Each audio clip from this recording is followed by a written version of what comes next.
প্রায় 15 বছর পর ঢাকায় বাংলাদেশ ও পাকিস্তানের মধ্যে পররাষ্ট্র সচিব পর্যায়ের বৈঠক চলছে। সকালে রাষ্ট্রীয় অতিথি ভবন পদ্মায় বৈঠক শুরু হয়, যেখানে বাংলাদেশ প্রতিনিধি দলের নেতৃত্বে দিচ্ছেন পররাষ্ট্র সচিব মোহাম্মদ জসিমউদ্দিন। অন্যদিকে পাকিস্তানের পররাষ্ট্র সচিব আমিনা বালুচ দেশটির নেতৃত্ব দিচ্ছেন। বৈঠকে বাণিজ্য, বিনিয়োগ, কানেক্টিভিটি, বিশেষ করে আকাশপথে যোগাযোগ, প্রতিরক্ষা, শিক্ষা, কৃষি, মৎস্য, সংস্কৃতি, খেলাধুলা সহ বিভিন্ন খাতে সহযোগিতার মতো বিষয়গুলো গুরুত্ব পাবে। বৈঠক শেষে মধ্যাহ্নভোজের পর পররাষ্ট্র উপদেষ্টা মোহাম্মদ তৌহিদ হোসেনের সঙ্গে সৌজন্য সাক্ষাৎ করবেন আমিনা বালুচ। এরপর প্রধান উপদেষ্টা ডক্টর মোহাম্মদ ইউনূসের সঙ্গে সৌজন্য সাক্ষাতের কথা রয়েছে।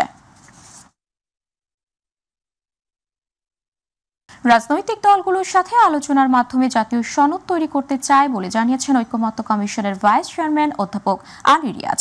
আর বিএনপির স্থায়ী কমিটির সদস্য সালাউদ্দিন আহমেদ বলেছেন, স্প্রেডশিট দিয়ে সবাইকে বিভ্রান্ত করা হচ্ছে। অপর স্থায়ী কমিটির সদস্য নজরুল ইসলাম খান বলেছেন, অতিমাত্রায় সংস্কার করতে গিয়ে যেন মানুষের পরিবর্তনের আকাঙ্ক্ষা থেমে না যায়, সেদিকে খেয়াল রাখতে হবে। ইউসুফ আলীর রিপোর্ট। সংস্কার বিষয়ে দ্বিতীয় দফায় জাতীয় ঐকমত্য কমিশনের সাথে সংসদ ভবনের এলডি হলে বৈঠক করে বিএনপি। বিভিন্ন বিষয়ে আলোচনার পর ঐকমত্য কমিশনের ভাইস চেয়ারম্যান অধ্যাপক আলী রিয়াজ বলেন, গণতন্ত্র যাতে প্রাতিষ্ঠানিক রূপ লাভ করতে পারে সে লক্ষ্যে কাজ চলছে। আমরা এই আলোচনার মধ্য দিয়ে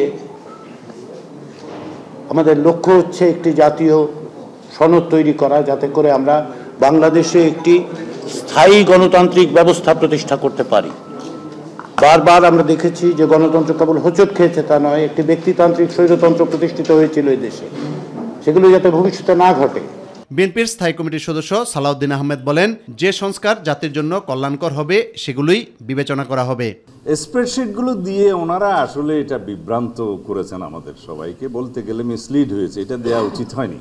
প্রয়োজনে আজকে যদি সমাপ্ত না হয় আরও আলোচনা হবে। এখন আমরা সেই আলোচনা সমাপ্ত করিনি, আশা করি আমরা একটা পজিটিভ দৃষ্টিভঙ্গি নিয়ে আগাচ্ছি। স্থায়ী কমিটির অপর সদস্য নজরুল ইসলাম খান বলেন, ইতিবাচক পরিবর্তনের জন্য বিএনপি সবসময় সহযোগিতা করবে। বিএনপি সংস্কারের বিপক্ষে না, বিএনপি সংস্কারেরই দল। আমরা তো দেশের আন্দোলনে রত সব রাজনৈতিক দলের সঙ্গে আলোচনা করে 31 দফা রাষ্ট্র সংস্কার কর্মসূচি দিয়েছি, এবং আমরা এটা বলেছি যে এর চেয়ে ভালো প্রস্তাব কারো থাকলে আমরা সেটা সাদরে গ্রহণ করব। আমরা শুধু একটা জিনিস বলবো যে সব কিছুর মূলে জনগণ, জনগণের সম্মতিতে যেন সব হয়। ইউসুফ আলী, মাই টিভি, ঢাকা। নির্বাচনের বিকল্পে সংস্কারকে কেন দাঁড় করানো হচ্ছে মন্তব্য করে জনগণের ভোটাধিকার জনগণকে ফিরিয়ে দেওয়ার আহ্বান জানিয়েছেন বিএনপির সিনিয়র যুগ্ম মহাসচিব অ্যাডভোকেট রুহুল কবির রিজভী। দুপুরে নয়াপল্টনস্থ বিএনপির কার্যালয়ে দলটির সাবেক সাংগঠনিক সম্পাদক এম ইলিয়াস আলীর সন্ধানে আয়োজিত দোয়া মাহফিলে তিনি এই কথা বলেন। এ সময় তিনি অভিযোগ করেন, সরকারের গুরুত্বপূর্ণ জায়গায় বিএনপির সঙ্গে সম্পৃক্ত কাউকে পেলেই তাকে সরিয়ে দেওয়া হয়। জনগণের সেন্টিমেন্টের কাছে সরকার জবাবদিহি হবে বলেও জানান বিএনপির এই জ্যেষ্ঠ নেতা। সংস্কার কেন ভোটাধিকার আর গণতন্ত্রের বিকল্প হবে, নির্বাচনের বিকল্প হবে? আমরা ভোট নির্বাচন এবং ভোট প্রয়োগের কথা বললে আপনার সরকার আরো কিছু কথা সেগুলোকে বিকল্প এনে দাঁড় করছেন। তো গণতন্ত্র মানেই তো নির্বাচন, গণতন্ত্র মানেই তো হচ্ছে ন্যায় বিচার।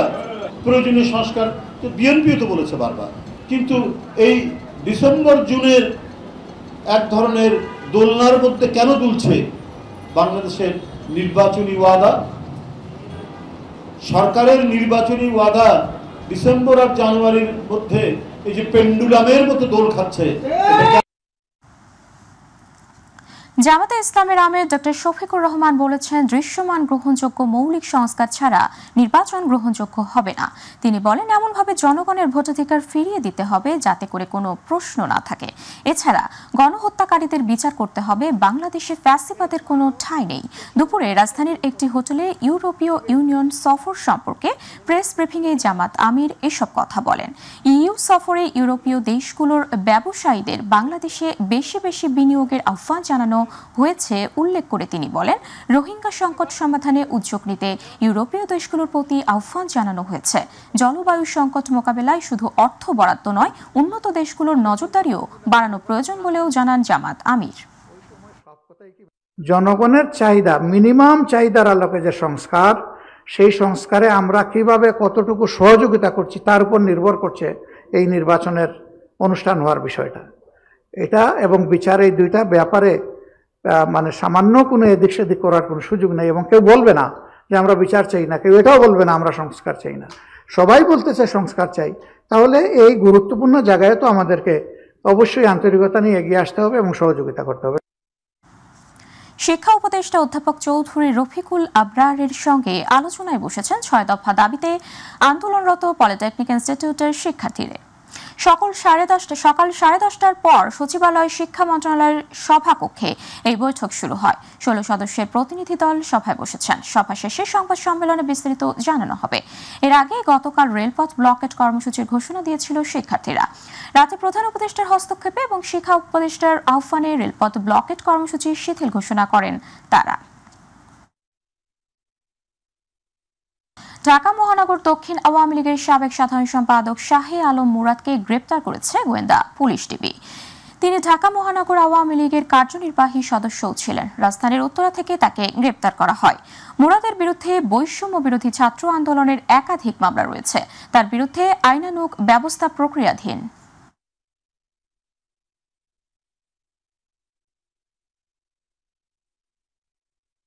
রাজধানীর ধানমন্ডি থানায় দায়ের করা প্রতারণার মামলায় মডেল মেঘনা আলমকে গ্রেপ্তার দেখেছেন আদালত। সকালে মেঘনা আলমকে আদালতে হাজির করা হয়। এরপর মামলার তদন্ত কর্মকর্তা তাকে গ্রেপ্তার দেখানোর জন্য আবেদন করেন। রাষ্ট্রপক্ষে মহানগর দায়রা জজ আদালতের পাবলিক প্রসিকিউটর তাকে গ্রেপ্তার দেখানোর পক্ষে শুনানি করেন। শুনানি শেষে ঢাকার মেট্রোপলিটন ম্যাজিস্ট্রেট মাসুম মিয়া তাকে গ্রেপ্তার দেখান।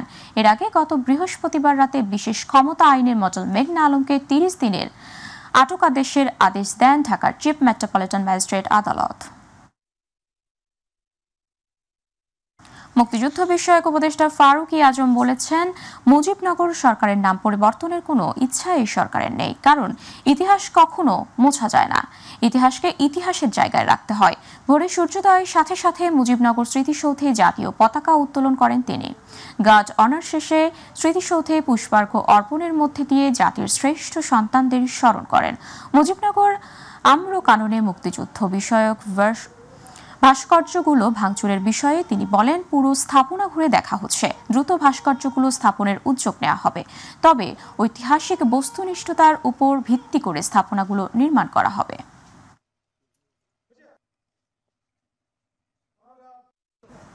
আমাদের অনেক গৌরবের ব্যাপার আছে যেগুলিকে আমরা নিজেরা স্বেচ্ছায় বিতর্কিত করতে চেষ্টা করছি। এটা করা উচিত না। আমি এখন একটু দেখে যাব যে কি পর্যায়ে ক্ষতিগ্রস্ত হয়েছে। নিশ্চয়ই এটা পুনর্নির্মাণ হবে, কারণ জাতির ইতিহাস তো অমোচনীয় থাকা উচিত। 2024-এর গণ অভ্যুত্থানে ছাত্র জনতার অধিকার আদায় প্রতিষ্ঠা সহ সামাজিক দায়বদ্ধ থেকে বাংলাদেশ আমজনতা পার্টি বিএজিপির আত্মপ্রকাশ বলে জানিয়েছেন ডেস্টিনি গ্রুপের চেয়ারম্যান ও বিএজিপির আহ্বায়ক মোহাম্মদ রফিকুল আমিন। তিনি জানান, দেশের মানুষের ভোটের অধিকার ফিরিয়ে দিতে এই সংগঠনের জন্ম হলো, যার কাজই হবে গণতন্ত্র প্রতিষ্ঠিত করা।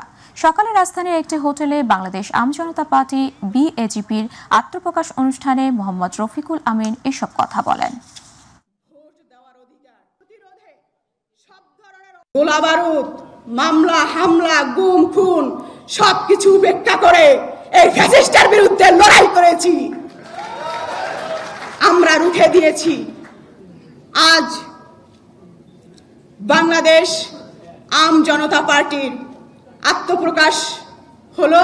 সুশাসন প্রতিষ্ঠা করা, বাংলাদেশের সাধারণ জনগণকে রাজনৈতিকভাবে সচেতন করে তোলা, বাংলাদেশের আপামর বাংলাদেশ আম জনতা পার্টি নামে একটি গণতান্ত্রিক রাজনৈতিক দল প্রতিষ্ঠা করেছে। আমাদের স্লোগান শিক্ষা, সমতা, সুবিচার, যেখানে আম জনতা হাঁটবে সেখানে। বিভিন্ন সময় রাজধানীতে চুরি, ছিনতাই ও হারিয়ে যাওয়া 250টি মোবাইল উদ্ধার করেছে ডিএমপি তেজগাঁও বিভাগ। নির্দিষ্ট ব্যক্তিদের কাছে মোবাইল ফিরিয়ে দেওয়া হয়। সবাই বলছেন, এই মোবাইল তারা ফিরে পাবেন তা কখনো ভাবেননি। মোবাইল হারিয়ে বা চুরি হলে থানায় জিডি করার আহ্বান জানিয়েছে পুলিশ। মোবাইল হারিয়ে গেলে দ্রুত ফেসবুক বা হোয়াটসঅ্যাপের পাসওয়ার্ড পরিবর্তন করার পরামর্শ দেওয়া হয়েছে পুলিশের পক্ষ থেকে।